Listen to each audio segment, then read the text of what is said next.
जो हमको पाया करते हैं, मिलेंगे प्यारे यीशु से जो हमको पाया करते हैं।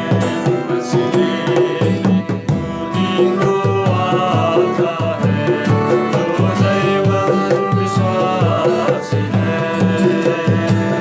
मसीह उन्हीं को आता है जो दैवत विश्वास है।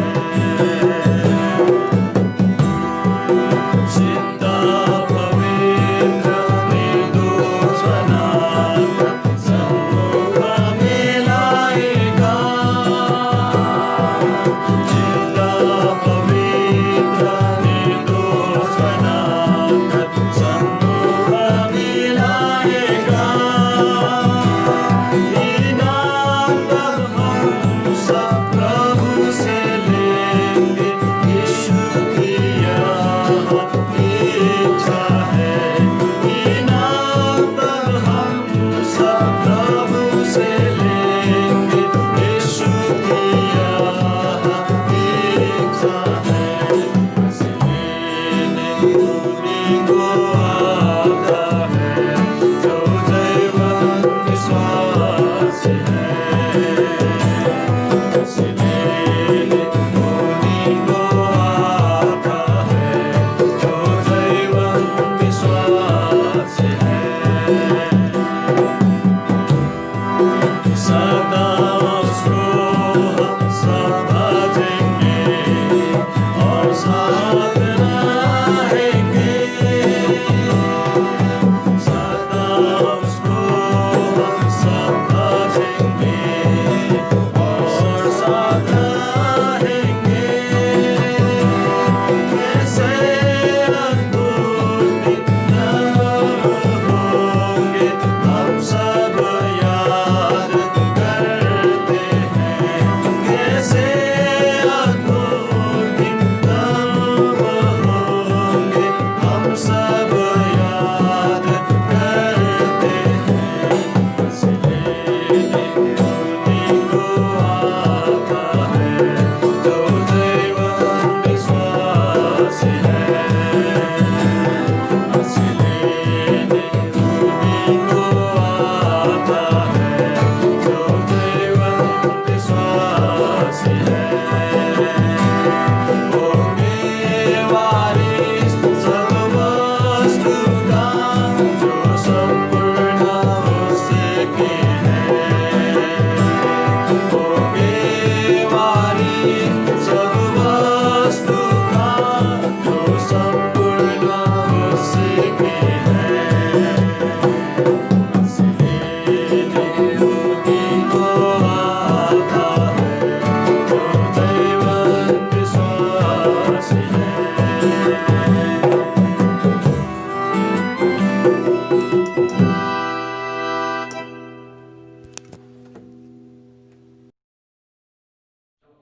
The recording has started. जो हमारा अध्ययन है प्रभु यीशु मसीह के आने के लगाव में चोर के समान आना, और हम लोग पिछले समयों से अध्ययन करते उन जगहों से जहाँ पर हम पढ़ते हैं प्रभु यीशु मसीह के चोर के आने के विषय में। और मत्ती का 24 अध्याय और उसका 42, 43 और 44, मैथ्यू 24 चैप्टर वर्स 42, 43 एंड 44। यहाँ पर प्रभु यीशु मसीह ने इस बात को जो प्रभु यीशु मसीह के आने के लगाव में है चोर के समान, और उसके बाद परमेश्वर के दास प्रेरित पौलुस ने पहला थिस्सलुनीकियों के 5 अध्याय के 2 पद में और पतरस ने अपनी दूसरी पत्री के 3 अध्याय के 10 पद में और प्रकाशित वाक्य में 2 जगह यहाँ 3 अध्याय का 3 पद प्रकाशित वाक्य, book of Revelation 3rd chapter 3rd verse, और उसके बाद रेवलेशन 16 चैप्टर उसका 15 वर्स। इन सब जगहों पर प्रभु यीशु मसीह के आने को चोर के समान आना दिखाया है। और हम लोग अध्ययन करते हुए, इसलिए कि जब इन बातों में प्रभु यीशु मसीह के आने को, जिसके पीछे उद्देश्य है जानना, अचानक से आना, प्रभु यीशु मसीह का आना अचानक से होगा। तो जब हम प्रकाशित वाक्य 16 अध्याय के 15 पद में है, जहाँ पर इस प्रकार हम लोग पढ़ते हैं,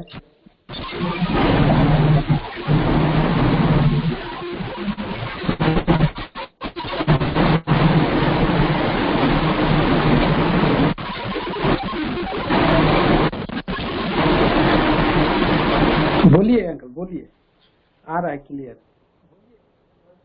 प्रकाशित वाक्य 16 अध्याय और इसके 15 पद को जब हम लोग पढ़ते हैं, जहाँ वचन में लिखा है, देख मैं चोर के समान आता हूँ, धन्य वो है जो जागता रहता है और अपने वस्त्र की चौकसी करता है कि उसको नंगा ना फिरना पड़े और ना लोग उसका नंगापन देखें। हम लोग इस पर अध्ययन करते हुए कुछ बातों को देख भी चुके हैं, जिसमें था जागते रहना, और उसके बाद जो पिछला समय था वो था वस्त्र की चौकसी। वो कौन सा वस्त्र है जो हमें दिया गया है, जिसकी हमें चौकसी करनी है? तो हमने यशाया भविष्यवक्ता की पुस्तक के 61 अध्याय, आइजिया 61 चैप्टर और उसके 10 पद वर्ष 10 में देखा था, जहाँ वस्त्र को 3 प्रकार में, उद्धार का वस्त्र, धर्म की चादर और दुल्हन का वस्त्र। और इस पद में जो आइजिया 61 का 10 है, उसमें दूल्हा भी है, दुल्हन भी है, और तैयारी के साथ वस्त्रों के विषय में भी हम लोग पढ़ते हैं। हमारा अध्ययन इसी पर है। और जब हम तीसरी जगह पर आ गए, अर्थात उद्धार के वस्त्र पर अध्ययन कर लिया, धार्मिकता के वस्त्र पर भी अध्ययन कर लिया, अब हमारा अध्ययन है दुल्हन का वस्त्र। और इस दुल्हन के चरित्र को, जो दुल्हन के वस्त्र की सच्चाई को, जिसे हम जान और समझ लें, हम प्रकाशित वाक्य में जब 19 अध्याय के 7, 8 और 9 पद को पढ़ेंगे, book of Revelation 19 chapter verse 7, 8 and 9। और इन 3 पदों को पढ़ने के द्वारा हम जो दुल्हन का वस्त्र है उस पर अध्ययन कर सकेंगे। और इसलिए हम इन 3 पदों को पढ़ लेंगे। बुक ऑफ रेवलेशन 19 अध्याय 19 चैप्टर। हाँ, पढ़िए। आओ हम आनंदित और मगन हों और उसकी स्तुति करें, क्योंकि मेमने का विवाह आ पहुंचा है और उसकी दुल्हन ने अपने आप को तैयार कर लिया है। उसको शुद्ध और चमकदार महीन मलमल पहनने का अधिकार दिया गया, क्योंकि उस महीन मलमल का अर्थ पवित्र लोगों के धर्म के काम है।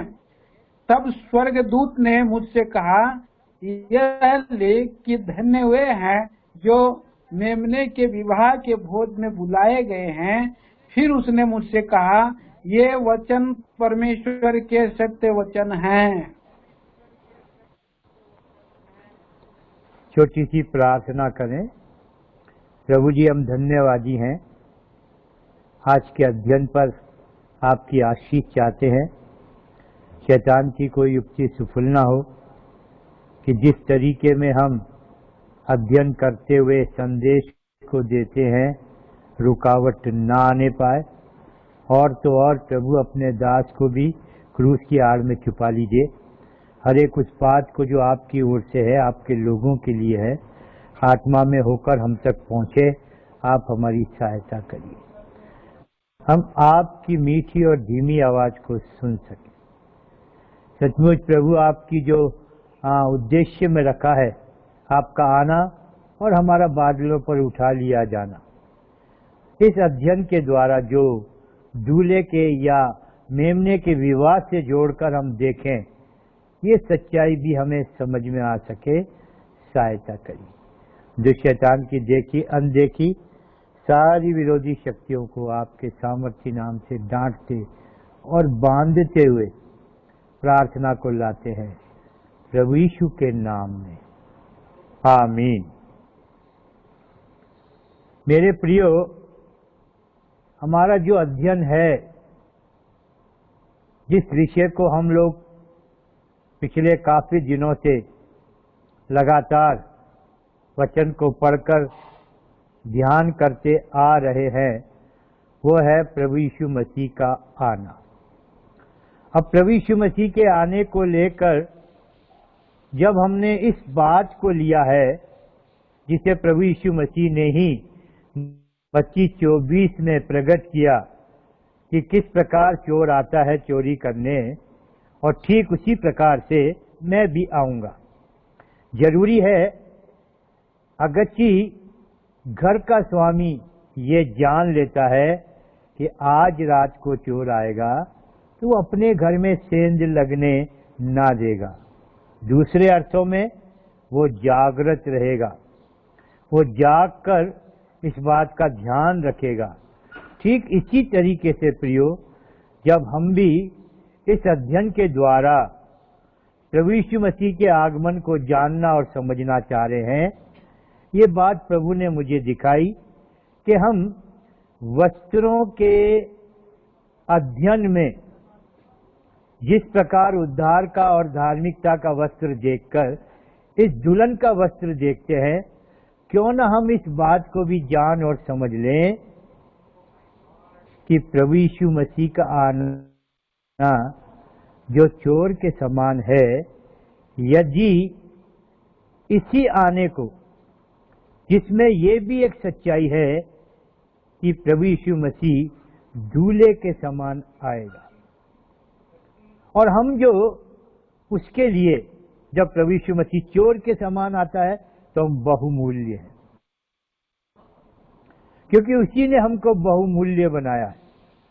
और इसलिए कभी प्रभु यीशु मसीह ये नहीं चाहेगा कि जिनके लिए जो कुछ मैंने किया, स्वर्ग को छोड़कर जब इस जगत में आया, पृथ्वी पर आया, तो मेमना बनकर जिस लहू को मैंने बहाया, उसके पीछे यही उद्देश्य था कि हम जो एक समय में पाप के जीवन में थे, वहां से निकाले जाए, हमें उद्धार भी मिल जाए और हमें धार्मिकता भी मिल जाए, और हम अपनी तैयारी में वस्त्रों के साथ, जो दुल्हन का वस्त्र है, जब पूरी रीति से हम तैयार होकर अपने प्रभु की, जो चोर के समान आता है, अपने दूल्हे की, जो दूल्हे के समान आता है, तैयारी में बाट जोते हुए जब प्रभु यीशु मसीह आए, हम बादलों पर उठा लिए जाए। और इसलिए प्रियो, ये जो दुल्हन का वस्त्र है, जिसे हमने प्रकाशित वाक्य के 19 अध्याय के 7, 8 और 9 पद को पढ़ते हुए इस बात को देख लिया। जब 7 पद को हमने पढ़ा, आओ हम आनंदित और मगन हों। क्यों? क्योंकि मेमने का विवाह आ पहुंचा है और दुल्हन ने अपने आप को तैयार कर लिया है। कैसे तैयार कर लिया है? क्योंकि उसको शुद्ध और चमकदार महीन मलमल का वस्त्र दिया गया है। हम एक समय नंगे थे, हमारी नंगाई को ढांपा, ये उद्धार का वस्त्र हो गया। और हमें सजाया जाए, हमें सुंदर बनाया जाए, हमें धर्म की चादर उड़ा दी। और अब हमारे वस्त्रों में जो पूरी तरह से एक दुल्हन के वस्त्रों में हमारी तैयारी हो जाए, ये दुल्हन का वस्त्र भी हमें दिया गया है। और यहाँ वचन दिखाता है ये वस्त्र कैसा है, शुद्ध है, चमकदार है, महीन मलमल का है। और इसका अर्थ बताया गया है। अगर कि मैं ये कहता हूं कि मेरे पास ये वस्त्र है, और ये सच है प्रियो, ये वस्त्र मुझे और आपको दिया गया है। क्योंकि वचन में हमने क्या पढ़ा, दुल्हन ने अपने आप को तैयार कर लिया है। क्या मैं और आप तैयार हैं? ये वस्त्र जब हमें दिए गए हैं और इन वस्त्रों को दिखाया गया है, तुलना की गई है, या हम जाने कि वस्त्र की वास्तविकता क्या है, तो दो बातें दिखाई देती हैं 8 पद में। पवित्र लोगों के धर्म के काम, इसका सीधा सीधा अर्थ है, यदि मैं और आप प्रभु यीशु मसीह के आने की बाट जो रहे हैं, मैं और आप दुल्हन के स्वरूप में हैं और दूल्हा जो बादलों पर आने वाला है, तो मेरे पास ये दोनों बातें होनी चाहिए, पवित्र जीवन और साथ ही साथ धर्म के काम। और इसलिए मेरे प्रियो, मैं आपके साथ थोड़ा सा इस बात को रखना चाहूँगा कि क्या पवित्रता के साथ और जो धार्मिकता का जीवन है, जिसमें जो काम हमारे हैं, उन कामों के द्वारा परमेश्वर का धर्म प्रकट होता है, या जो वचन के अनुसार धर्म के काम है, वही मेरे और आपके काम। तो पहली बात पर यदि हम ध्यान दें, तो जो पवित्रता मेरे और आपके लिए जरूरी है, और मेरे प्रियो ये क्यों जरूरी है, मैं फिर आपको इस जगह लाऊंगा। प्रभु यीशु मसीह अपने लोगों को लेने के लिए बादलों पर आने वाला, और हम जो इस पृथ्वी पर अपने प्रभु की, अपने दूल्हे की आने की बाट जोते हैं, हमारी तैयारी में वो सब कुछ होना चाहिए जो दूल्हे के पास है या जो दूल्हे के साथ है। क्यों? क्योंकि अगर कि दूल्हा अपनी दुल्हन को लेने आएगा, तो जरूरी होगा प्रियो, जैसा दूल्हा है, जैसे दूल्हे का स्वरूप है, ठीक वैसे ही उसकी दुल्हन भी हो।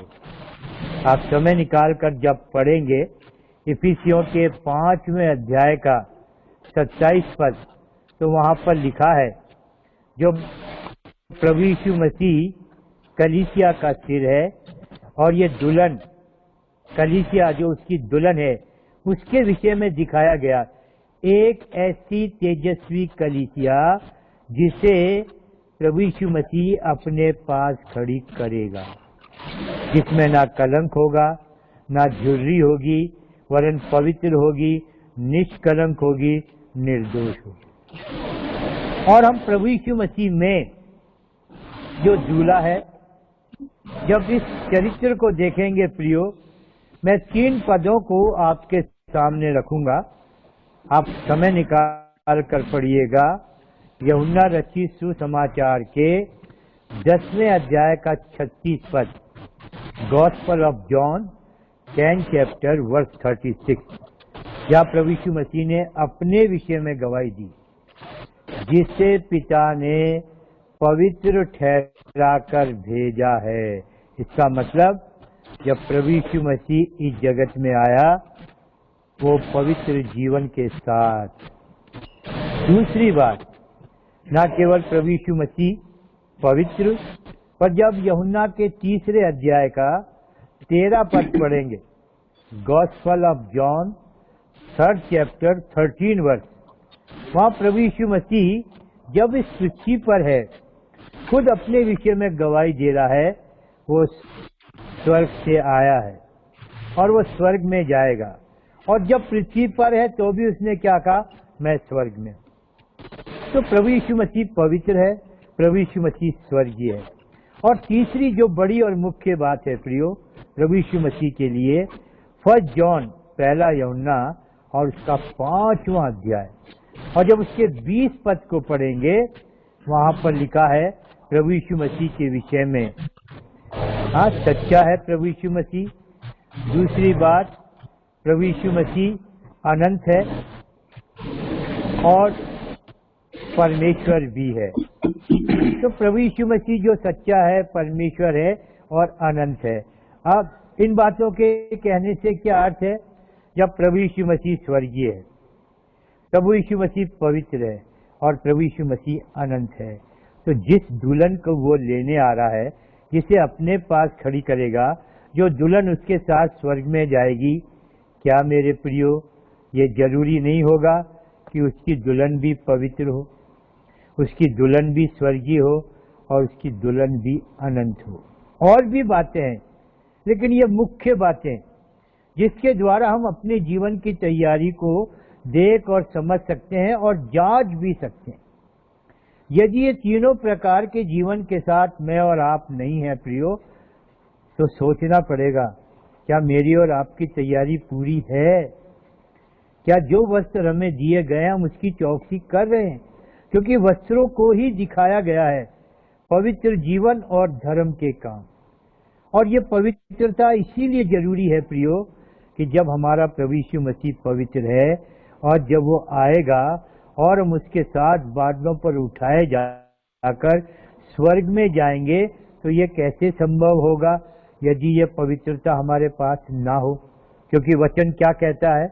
पढ़िए भाई, इब्रानियों का 12 अध्याय और उसका 14 पद। हिब्रू 12 चैप्टर और उसका 14 वर्ष।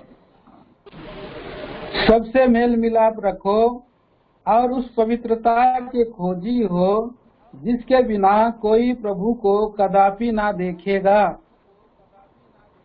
यस, अब यह वचन हमें सावधान कर रहा है, और इसलिए जब मेरे और आपकी ये आशा है कि हम अपने प्रभु को देखेंगे, तो मेरे प्रियो कब देखेंगे? जैसा वो पवित्र है ठीक वैसे ही हम पवित्र होंगे। यहाँ पर लिखा है सबसे मेल मिलाप रखने और उस पवित्रता की। कौन सी पवित्रता? आप थोड़ा सा देख लीजिए, पहले पत्रस में आइए, 1 पीटर। किस पवित्रता के विषय में कहा गया? क्योंकि यहाँ लिखा है उस पवित्रता की। कौन सी पवित्रता? 1 पीटर 1 चैप्टर 16 वर्ष, उसके बाद 15 वर्ष। पहले 16 पद पढ़ दीजिए, फिर 15 पद। क्योंकि लिखा है पवित्र बनो क्योंकि मैं पवित्र हूँ। पर जैसा तुम्हारा बुलाने वाला पवित्र है, वैसे ही तुम भी अपने सारे चाल चलन में पवित्र बनो। जी हाँ, ये पवित्रता है।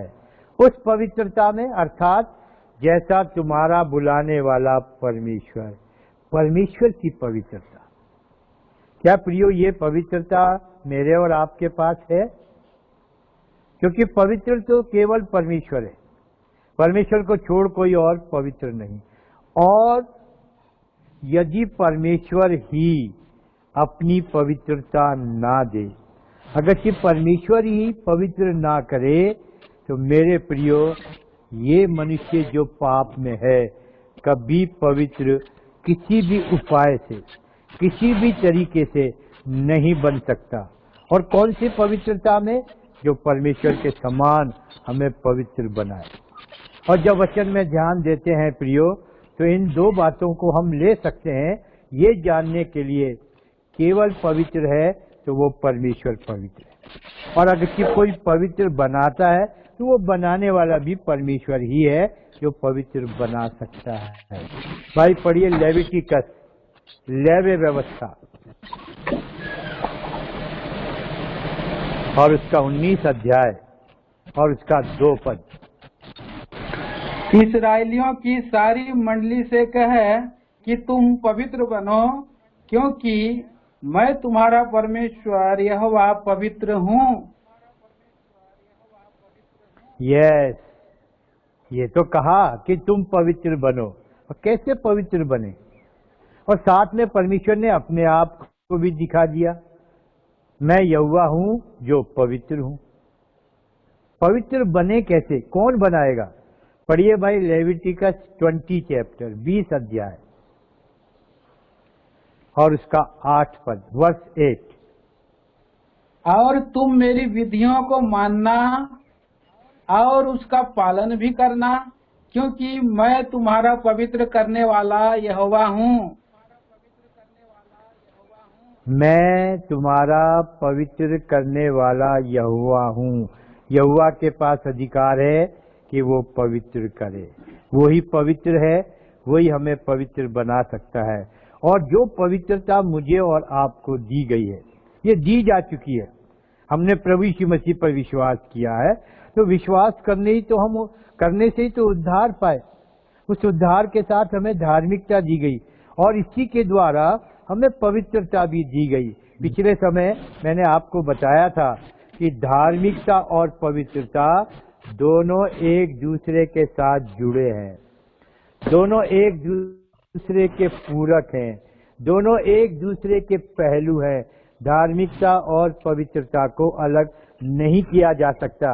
अगर कि हम परमेश्वर की धार्मिकता को भी देखेंगे तो देखिए यशाया भविष्यवक्ता क्या लिखता है। पढ़िए यशाया नबी की पुस्तक और उसका 5वां अध्याय और उसका 16 पद।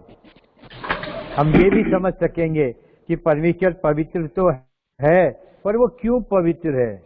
5 का 16।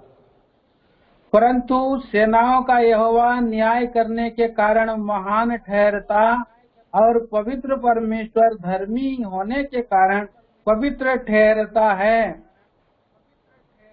जी हाँ, धर्मी होने के कारण जब परमेश्वर खुद ही पवित्र ठहरता है, तो वचन दिखा रहा है धार्मिकता और पवित्रता। और इसलिए प्रियो, जब हमें भी परमेश्वर ने पवित्र करने का प्रबंध किया, तो जरूरी हुआ परमेश्वर को पवित्रता के साथ धार्मिकता और धार्मिकता के साथ पवित्रता।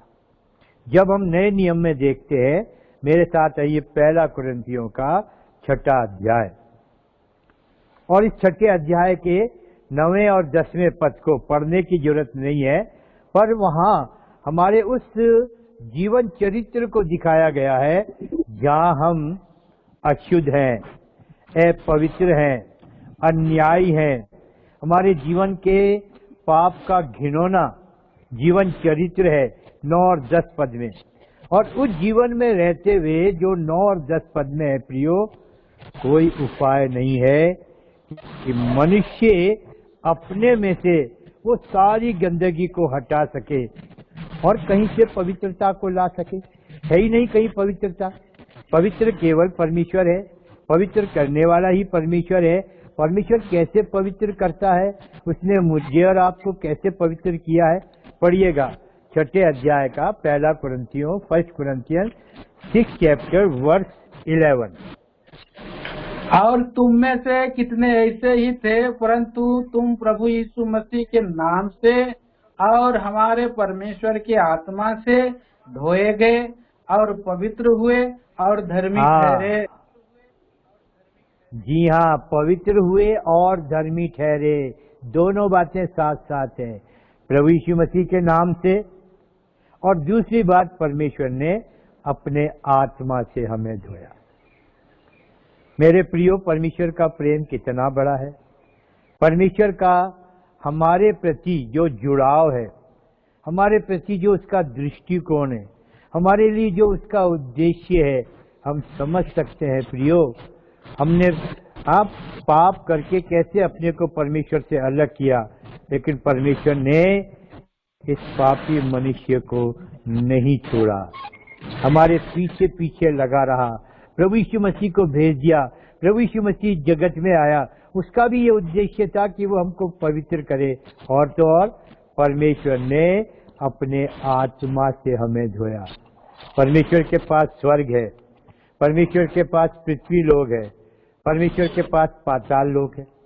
परमेश्वर के पास स्वर्गदूत है, स्वर्ग में ना जाने परमेश्वर के पास क्या कुछ है।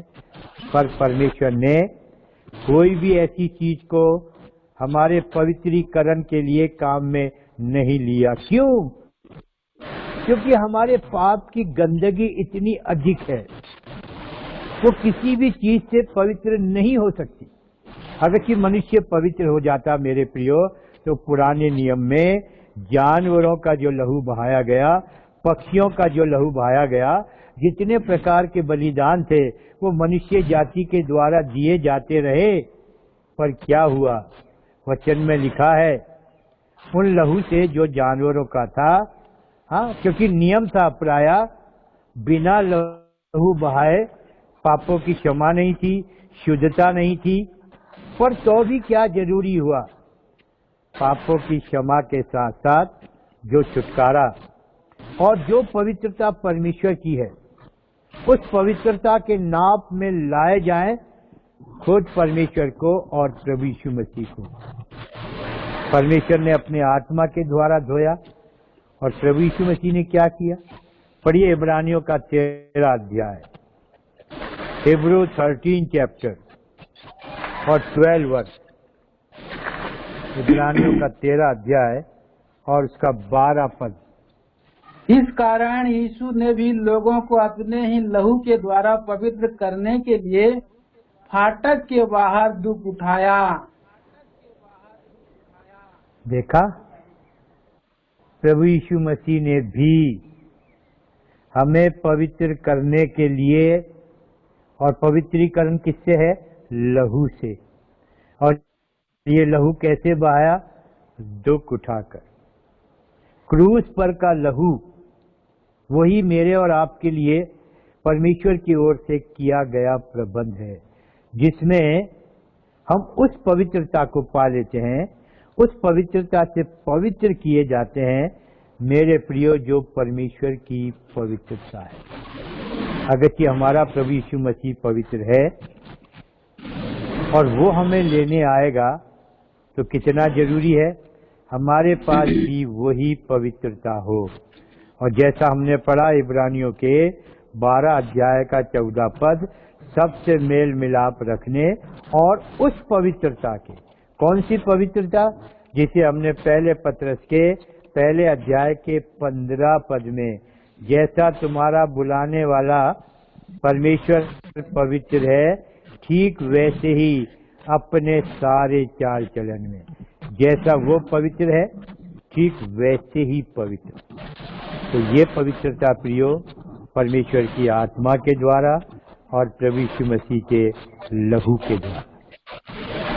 और इस लहू को जिसके द्वारा हम पवित्र किए गए, दुख उठाया, कीमत चुकाई। और जो कीमत चुकाई अर्थात प्रभु यीशु मसीह का लहू। मेरे प्रियो, क्या हम इस सच्चाई को जानते हैं कि ये कीमत कितनी बड़ी है? क्या कोई और है जो अब हमें इससे बड़ी कीमत देकर खरीद सकता है? क्योंकि जब तक हमें प्रभु यीशु मसीह ने अपने लहू से नहीं खरीदा, हम बिके हुए थे। हम बिके हुए थे। किसके हाथों में बिके हुए थे? पाप के हाथ में। पाप ने हम पर अधिकार कर रखा था। पढ़िएगा भाई रोमियो का 7वां अध्याय, रोमन्स 7 चैप्टर वर्स 14। हम जानते हैं कि व्यवस्था तो आत्मिक है, परंतु मैं शरीर और पाप के हाथ बिका हुआ हूँ। जी हाँ, मैं शरीर के हाथ नहीं, मैं शारीरिक और पाप के हाथ बिका हुआ। यह है पापी मनुष्य की दशा। और मैं और आप भी इसीलिए कि पाप के अधीन थे, पाप के दंड मृत्यु के अधीन थे, पाप के हाथ बिके हुए थे, पाप के दासत्व के जुए के नीचे धर्मी थे। हाँ, पाप के दासत्व के जुए के नीचे दबे हुए थे। ऐसी दशा में केवल प्रभु यीशु मसीह ने अपने लहू से मुझे और आपको खरीदा, कीमत चुकाई गई। पहले कुरिन्थियों के 6 अध्याय के 20 पद में लिखा है, हम दाम देकर मोल लिए गए हैं, हम अपने नहीं हैं। तो मेरे प्रियो, जब मेरे और आपके लिए परमेश्वर इतनी रुचि ले रहा है, इतनी कीमत चुका रहा है, किस प्रकार से परमेश्वर ने खुद इस बात को स्वीकार किया कि वो देह को धारण करे, इसलिए वो पुत्र परमेश्वर के स्वरूप में इस जगत में आया और उसने इस काम को किया। परमेश्वर ने आत्मा से धो दिया, प्रभु यीशु मसीह ने अपने लहू से। जब प्रभु यीशु मसीह क्रूस पर था, मेरे प्रियो, ये लहू का बहाया जाना और मेरे और आपको पाप के हाथ से खरीदा जाना, कभी आपने सोचा क्रूस के ऊपर पाप के साथ प्रभु यीशु मसीह की मुठभेड़ कैसे हुई? भाई निकालिए इब्रानियों का 12 अध्याय, हिब्रू 12 चैप्टर,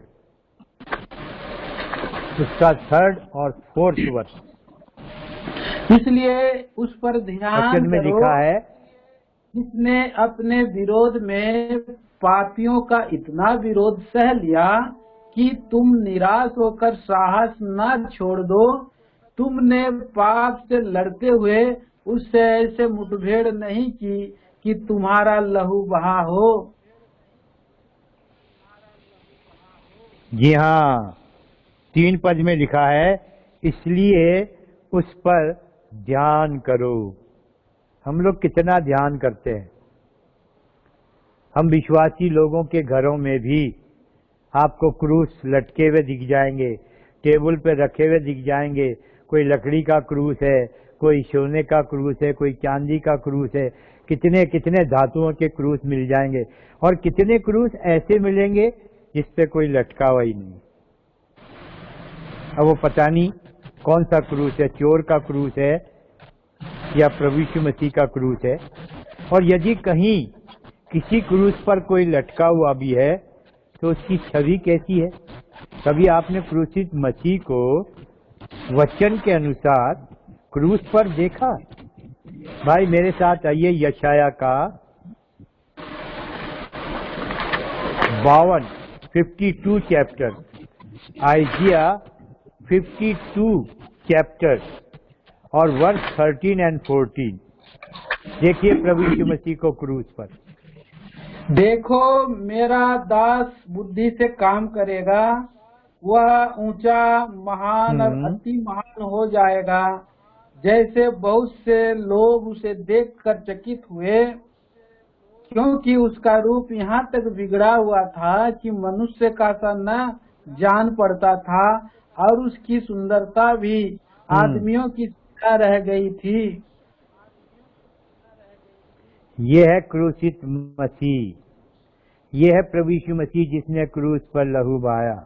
ये है प्रभु यीशु मसीह ने लहू को बहाने के लिए क्रूस का दुख उठाया। दिखाई देता है ऐसा क्रूस? घरों के अंदर क्रूस है, उस क्रूस पर कोई लटका हुआ है, उसका चेहरा तो नहीं दिखाई देता कि वो मनुष्य का सा नहीं दिख रहा, बिल्कुल मनुष्य दिखाई दे रहा है। और यहाँ पर हमने क्या पढ़ा है? उसकी सुंदरता कैसी थी? मनुष्य की सी नहीं रह गई थी, उसका रूप यहाँ तक बिगड़ गया था कि लगता ही नहीं था कि ये कोई मनुष्य का चेहरा है। मेरे प्रियो, हम विश्वासी लोग ये तो जानते हैं हमारे लिए कीमत चुकाई गई है, पर वो क्या कीमत है? यहाँ पर लिखा है प्रभु यीशु मसीह ने पाप से लड़ाई की, मुठभेड़ की। क्योंकि कैसा लिखा है? तुमने पाप से लड़कर ऐसी मुठभेड़ नहीं की कि तुम्हारा लहू बहा हो। तो किसका लहू बहा? प्रभु यीशु मसीह का। उसने पाप से लड़कर मुठभेड़ की। हम पाप के हाथ बिके हुए थे, हमें पाप के हाथ से छुड़ाया, दाम दिया, खरीदा। इतनी बड़ी कीमत चुकाई है प्रियो, और तब जाकर मेरे प्रियो ये पवित्र जीवन मुझे और आपको मिला। तो इस पवित्र जीवन की कीमत है, और हम लोग अभी भी अपने आप को कितना पवित्र बनाकर रख पाते हैं। पवित्रता के लगाव में प्रियो, मेरी और आपकी देह भी पवित्र होना चाहिए, प्राण भी पवित्र होना चाहिए, और आत्मा भी। ये बात मैंने क्यों कही? परमेश्वर का दास प्रेरित पौलुस किस प्रकार से थिस्सलुनीकि की कलीसिया के लिए जब प्रार्थना करता है, प्रभु यीशु मसीह के आगमन से जोड़कर देखकर तो कैसे प्रार्थना करता है। भाई पढ़ दीजिए पहला थिस्सलुनीकियों और उसका 5 अध्याय और उसका 23 पद।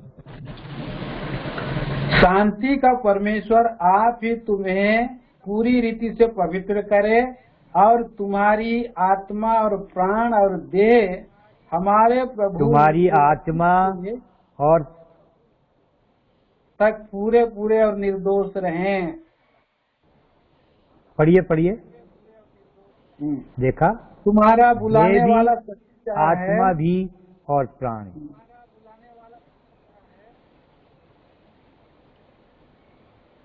तुम्हारा बुलाने वाला सच्चा है और वो ऐसा ही करेगा। परमेश्वर के दास का ये बोझ है थिस्सलुनीकि की कलीसिया के लिए, क्योंकि थिस्सलुनीकि की कलीसिया को ही परमेश्वर के दास ने प्रभु यीशु मसीह के आगमन के लगाव में जितनी बातें कही हैं और किसी पत्री में इतनी बातें नहीं। और यहाँ पर इस बात को हमने देख लिया, जो पवित्रता है प्रियो, देह की भी, प्राण की भी और आत्मा की। इसे आप यूं भी समझ सकते हैं कि हमारा जो पवित्रीकरण है, इस पवित्रीकरण में जो जीवन है, इसका मतलब हमारा उठना बैठना, हमारा चलना फिरना, हमारा देखना सुनना बोलना, क्या हम हर एक जगह पर पवित्र हैं? हमारी आंखें क्या देखती हैं? जब हम देखते हैं तो क्या सचमुच हमारी आंखों में पवित्रता को ही या पवित्रता से ही देखना दिखाई देता है? जब हम बोलते हैं प्रियो, क्या सचमुच हमारे शब्दों में पवित्रता होती है? भीतर तक इस पवित्रता की आवश्यकता है। और परमेश्वर के दास ने कुरिन्थियों की कलीसिया को चेताया भी। भाई इस पद को भी पढ़िए, दूसरा कुरिन्थियों का 7 अध्याय। ये सच है कि पवित्रता हमको दी गई है, लेकिन हमें क्या करना है जब तक प्रभु यीशु मसीह ना आए? कैसे पवित्र बने रहें, ये मेरे और आपके हाथ में है। पढ़िए जरा, अतः हे दूसरा प्रियो, कुरिन्थियों 7वां अध्याय। अतः हे प्रियो, जबकि ये प्रतिज्ञा हमें मिली है, तो आओ हम अपने आप को शरीर और आत्मा की सब मलिनता से शुद्ध करें और परमेश्वर का भय रखते हुए पवित्रता को सिद्ध करें। जी हाँ, आत्मा को भी और शरीर को इतना शुद्ध करें, इतनी शुद्धता में जीवन बिताएं, ताकि सचमुच ये पवित्रता जो हमको दी गई है सिद्ध हो सके। हमारे जीने के ढंग से ये दिखाई दे कि ये पवित्रता परमेश्वर की पवित्रता है। मेरे प्रियो, इसके बिना ये जो हमारा वस्त्र है, जो पवित्र है, जो दुल्हन का वस्त्र है, जो शुद्ध है, जो चमकदार है, जो महीन मलमल के समान है, कैसे होगा प्रियो? हम कितनी चौकसी कर पा रहे हैं अपने इन वस्त्रों की? अगर कि हमने सचमुच इस बात को जान लिया है कि प्रभु यीशु मसीह का आना जब चोर के समान है, जब प्रभु यीशु मसीह का आना दूल्हे के समान है, और इन दिनों में विशेष करके बार बार अधिक अधिक करके ये बात हमारे सामने आती चली जा रही है। चाहे हम YouTube में कितने परमेश्वर के दासों के वचन को सुन रहे हैं, तो हम देख रहे हैं उनका भी यही विषय है, अधिक से अधिक बातें जो प्रभु यीशु मसीह के आने से जुड़ी हैं। ऐसा क्यों? क्योंकि उसका आना बहुत निकट है। यहाँ भी हमने पढ़ा प्रकाशित वाक्य के 16 अध्याय के 15 पद में, जहाँ पढ़ने से लगता है कहने वाला खुद प्रभु यीशु मसीह है, देख मैं चोर के समान आता हूँ। और यदि आप प्रकाशित वाक्य में और भी आगे जाएंगे, आप देखेंगे विशेष करके आखिरी अध्याय में, प्रकाशित वाक्य के यदि 22 अध्याय में जाएंगे प्रियो, वहां भी आप देखेंगे प्रभु यीशु मसीह के आगमन। यहाँ तो हमने पढ़ा चोर के समान, लेकिन जब आप देखेंगे 22 पद का 7, 22 अध्याय का 7 पद, 12 पद और 20 पद, भाई अच्छा होगा उन तीनों पदों को पढ़ दीजिए। प्रकाशित वाक्य उसका 22 अध्याय और उसका 7 पद पढ़िए पहले, फिर 12 पद और फिर उसका 20 पद। देख मैं शीघ्र आने वाला हूँ, धन्य वह है जो इस पुस्तक की भविष्यवाणी की बातें मानता है। 12 पद, देख मैं ये शीघ्र आने आगे। वाला हूँ और हर एक के काम के अनुसार बदला देने के लिए प्रतिफल मेरे पास है। 20 पद, जो इन 20 बातों पद। की गवाही देता वह यह कहता है, हाँ मैं शीघ्र आने वाला हूँ। आमीन। हे प्रभु यीशु आ। तो इन पदों के पढ़ने से जो उद्देश्य है प्रियो, जानने और समझने में कैसे प्रभु यीशु मसीह अपने आने को, जिस तरीके से उसके आने में मेरे और आपके लिए रखी गई तैयारी, हमने पढ़ा प्रकाशित वाक्य 16-15, देख मैं चोर की नाई या चोर के समान आता हूँ, क्या कर, जो वस्त्र तुझे दिए गए हैं उसकी चौकसी कर। जब हम प्रकाशित वाक्य के 22 अध्याय के 7 पद को पढ़ते हैं, वहां प्रभु यीशु मसीह का कहना है, वचन कहता, देख मैं शीघ्र आने वाला हूँ। धन्य कौन है जो इस भविष्यवाणी की पुस्तक की बातों को सुनता है, पढ़ता है, मानता है। ये 1:3 में लिखा प्रकाशित वाक्य में। और जब 12 पद को पढ़ते हैं, वहां भी उद्देश्य है, देख मैं शीघ्र आने वाला हूँ और हरेक के काम के अनुसार प्रतिफल देने के लिए, बदला देने के लिए प्रतिफल मेरे पास है। और 20 पद हमें कहाँ पहुंचा दे रहा है? 20 पद हमें यहाँ पहुंचा दे रहा है जहाँ प्रभु यीशु मसीह ने नहीं कहा देख और देख, पर कहा हाँ मैं शीघ्र आने वाला हूँ। और जब प्रभु ने कहा आमीन, तो प्रियो एक आवाज सुनाई देती है, हे प्रभु यीशु आ। यही है मारानाथा।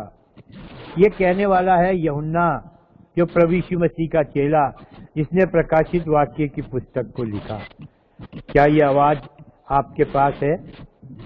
1 कुरिन्थियों 16:22 में पौलुस के पास ये तैयारी है, जो अपनी तैयारी करके जा चुका, प्रभु यीशु मसीह के आने की बाट जोते जोते।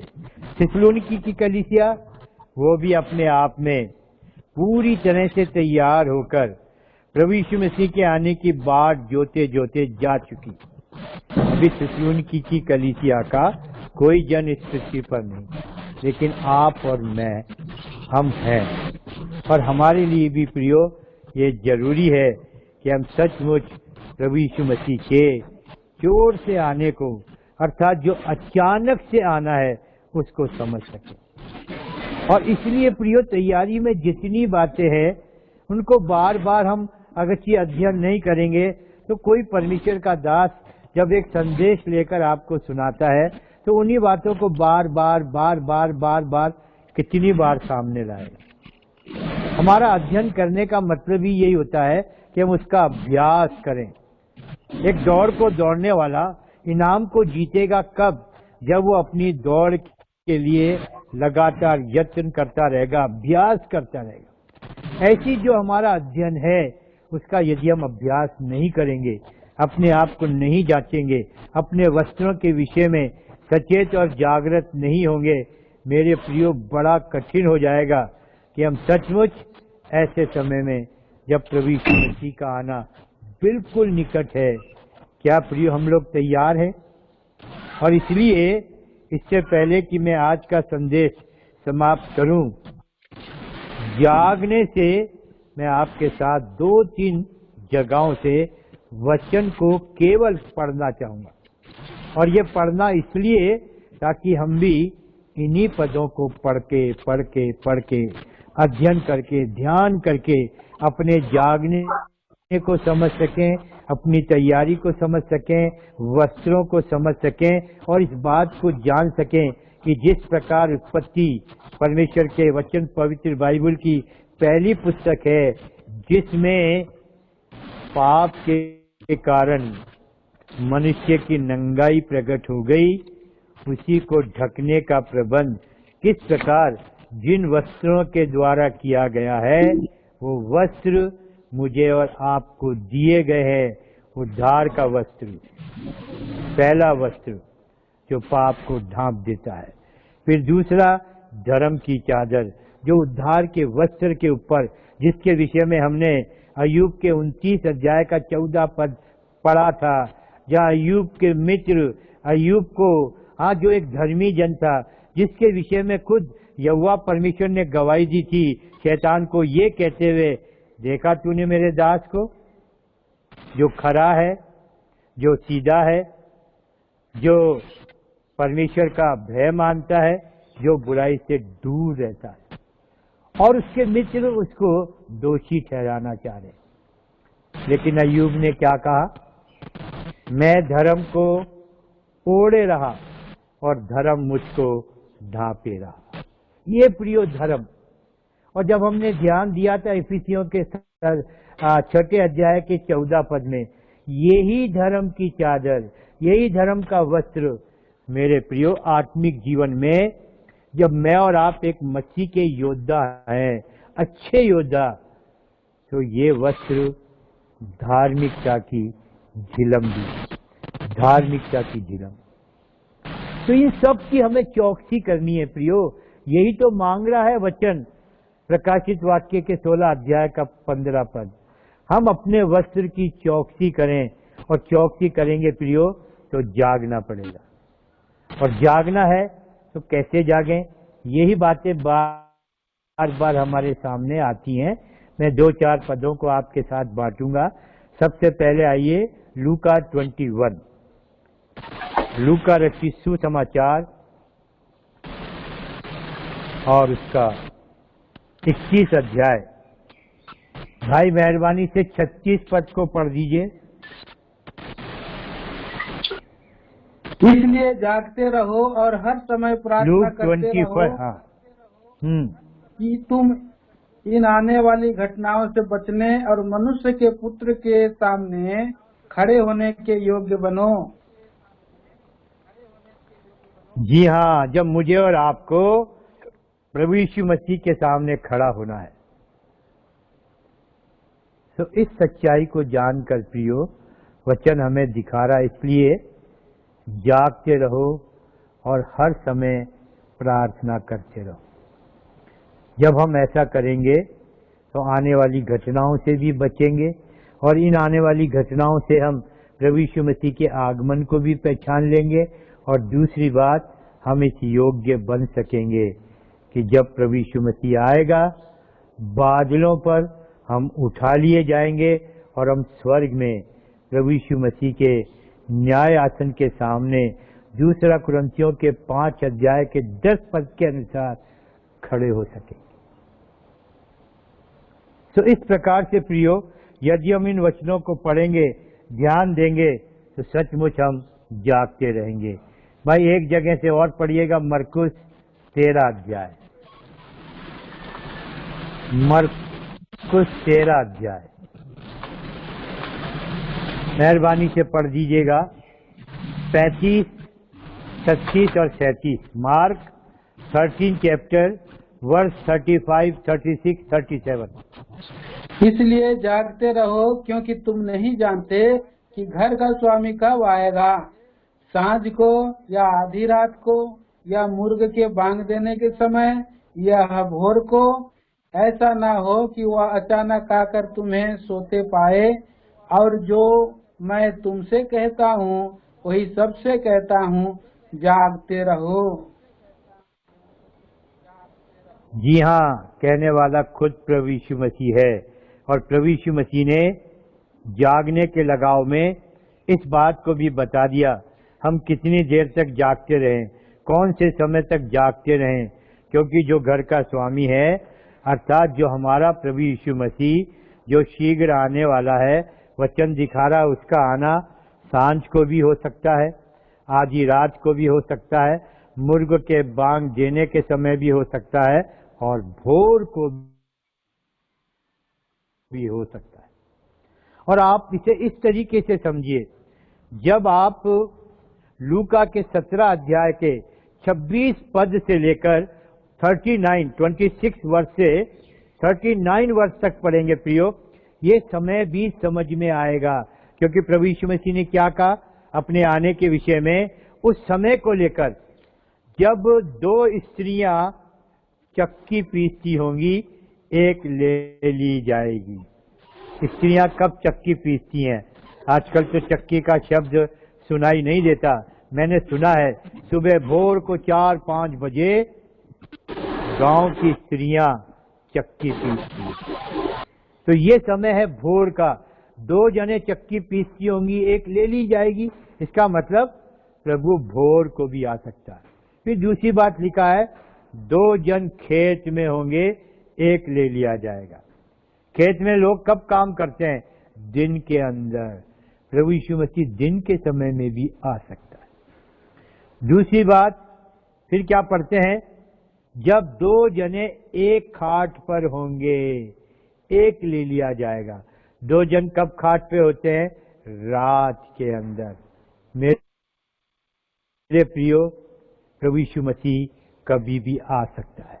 क्योंकि जब प्रभु यीशु मसीह आएगा, किसी जगह पर सवेरा होगा, किसी जगह पर रात होगी, किसी जगह पर दिन होगा। इसका मतलब मुझे और आपको इसीलिए मरकुस के 13 अध्याय के 36 और 37 पद में हाँ प्रभु यीशु मसीह ने क्या कहा? जो मैं तुमसे कहता हूं वो सबसे कहता हूं। क्या कहता हूं? जागते रहो। और जब हम जागते रहेंगे प्रियो, सचमुच होगा यदि चोर आएगा हम सेंध लगने ना देंगे। लेकिन हमारे लिए चोर का आना प्रभु यीशु मसीह का आना है। और हम प्रभु यीशु मसीह के लिए उसकी बहुमूल्य वस्तु है।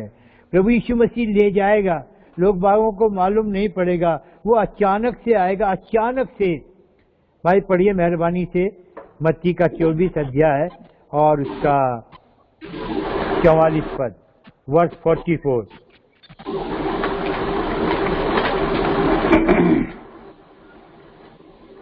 इसलिए तुम भी तैयार रहो, क्योंकि जिस घड़ी के विषय में तुम सोचते भी नहीं हो, उसी घड़ी मनुष्य का पुत्र आ जाएगा। जी हाँ, इसलिए तुम भी तैयार रहो। सुबह आएगा, दिन में आएगा, सांझ को आएगा, ये वाद विवाद का विषय नहीं है। ये तो मेरे और आपके लिए चेतावनी है, सचेत रहने के लिए इन बातों को दिखाया गया है प्रियो। और यदि हम इस प्रकार से सचेत रहेंगे, सावधान रहेंगे, जागृत रहेंगे, अपने उद्धारकर्ता के आने की बाट जोते रहेंगे, तो सचमुच होगा हम में से कोई एक ना होगा जो छूट जाएगा। हम बादलों पर उठा लिए जाएंगे, हम अपने उद्धारकर्ता प्रभु यीशु मसीह से, और दुल्हन की नाई हम अपने दूल्हे से बादलों पर मध्य आकाश में भेंट करेंगे। क्योंकि वचन में लिखा है हम हवा में प्रभु से मिलेंगे। मेरे प्रियो, आज भी जिस प्रकार हमने अध्ययन किया और इस दुल्हन के वस्त्र को लेकर मुझे बार बार दोहराना पड़ता है, उद्धार का वस्त्र, धर्म की चादर और दुल्हन का वस्त्र। और दुल्हन के वस्त्र में जो पूरी बातें हैं उसमें से हम एक बात को देख सके हैं, और वो है हमारी पवित्रता। बिना पवित्रता कोई कदापि प्रभु को नहीं देखेगा। प्रभु ने हमें पवित्र बनाया है, तो इसलिए मेरे प्रियो, इस पवित्रता में अपने आप को तैयार रखिए। हमारी आंखें क्या देखती हैं, हमारे कान क्या सुनते हैं, हमारे मुंह से क्या शब्द निकलते हैं, हमारे पांव कहाँ जाते हैं। हाँ, एक गीत बड़ा अच्छा है, हाँ, हमारे जीवन का हर काम प्रभु यीशु मसीह की गवाही है। लोग बाग पता नहीं हमें कहाँ से कैसे देखते हैं। प्रियो, हम सचमुच अपने आप को तैयार करें, और हमारी तैयारी को देखकर और बहुत से लोग भी तैयार हो सकें। प्रभु हमें अवसर देगा। प्रभु के आने में देर हुई तो हम इसी अध्ययन को आगे बढ़ा सकेंगे, और पूरी कोशिश करेंगे कि आने वाले अध्ययन में ये जो प्रभु यीशु मसीह का चोर के समान आने के विषय में जो हमारी बातें हैं वो पूरी हो सकें, और हम इन्हीं बातों का बार बार अध्ययन करते हुए पाए जाए। प्रभु हमारी सहायता करे और हमें आशीष दे। हम प्रार्थना करेंगे।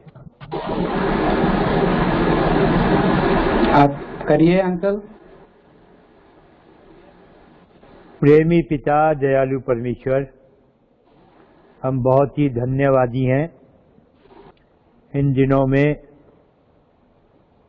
जब बहुत से दासों के द्वारा आपके आगमन को लेकर जिन बातों के साथ अध्ययन करते हुए आपने अपने आत्मा को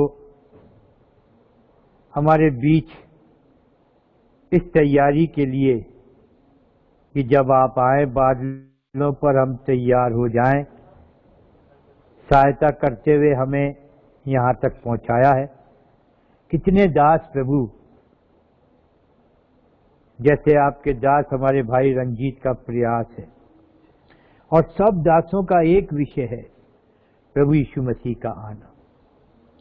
इन दिनों में बड़ी कठिनाई है उन परमेश्वर के दासों के द्वारा,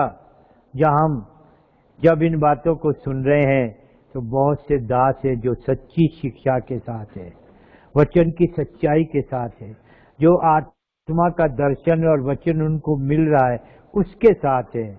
वहीं प्रियो, परमेश्वर का आत्मा हमें चेताए, आप ऐसी सहायता करिए उन झूठे दासों के द्वारा, उन झूठी शिक्षाओं के द्वारा जो नहीं समझ पा रहे रैप्चर को, जो नहीं समझा पा रहे रैप्चर को, जो नहीं समझा पा रहे आने वाले दिनों में बाइबल के अनुसार जिन घटनाओं के घटने का क्रम एक एक करके आप बढ़ते हुए आगे चलना है।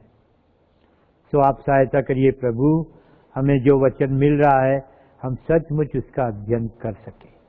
अब तक की आपकी सहायता में जो बातें हमारे सामने आई, बार बार कितनी बातों को बार बार दोहराया जाना, और ये इसीलिए प्रियो, ये इसीलिए प्रभु कि हम आपके प्रिय लोग जो लहू से खरीदे गए हैं सचमुच अपनी तैयारी में पूरे हो सके।